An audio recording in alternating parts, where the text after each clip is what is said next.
Sa ngayon po, meron tayong dalawang minomonitor na low pressure area sa labas ng ating PAR. Yung isa po na mas malapit, that's 1,350 kilometers east of Mindanao as of 8 in the morning.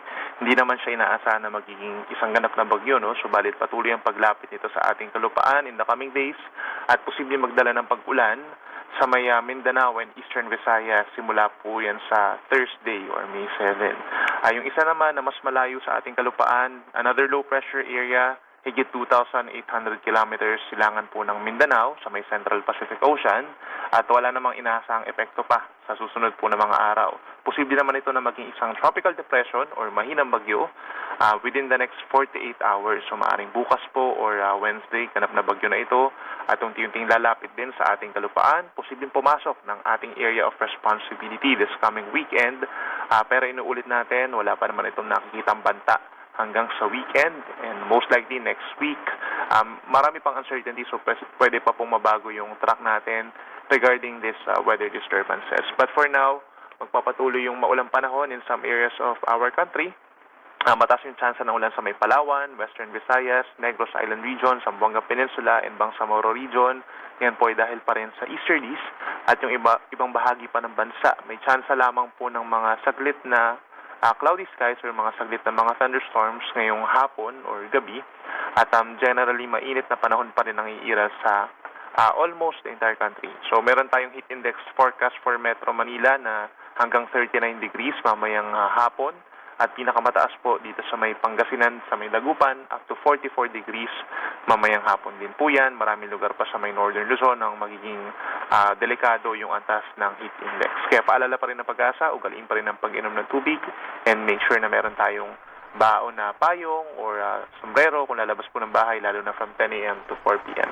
Kaya manalitas mula dito sa weather forecasting ng Pag-asa, balik po sa inyo. Sir Benny, parang medyo matagal-tagal na nating hindi narinig itong LPA, itong low pressure area.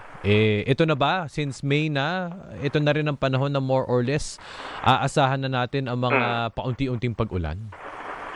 Yes, base na rin sa mga nagdaang mga taon, mas dumadalas na po yung presence ng mga low pressure area at mga bagyo habang papalapit po tayo sa panahon ng tag-ulan. So itong dalawang low pressure areas, masasabi natin na nasa normal pa naman, no? Hindi siya unusual po na scenario at yung una, yung mas malapit, mukhang hindi naman po siya magiging bagyo pa. Yung nasa likod ang mas pakabantayan po natin pagdating sa pagiging bagyo.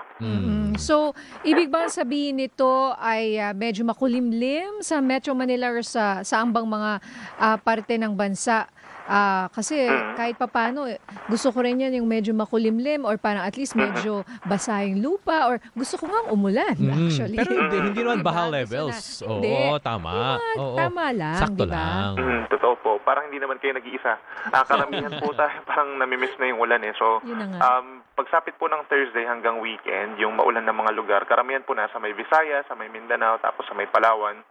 Tapos dito sa may Luzon, mukhang wala pa tayong nakikitang senyales po, no, na magdadala ng pag-ulan itong dalawang low pressure areas at least hanggang sa weekend. So, kung magkaroon man, possibly po by next week pa.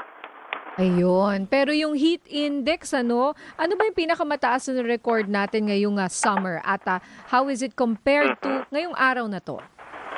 Simula po nung nag-start tayo ng March, mukhang 47 degrees pa lang po yung pinakamataas sa may Virac, Catanduanes.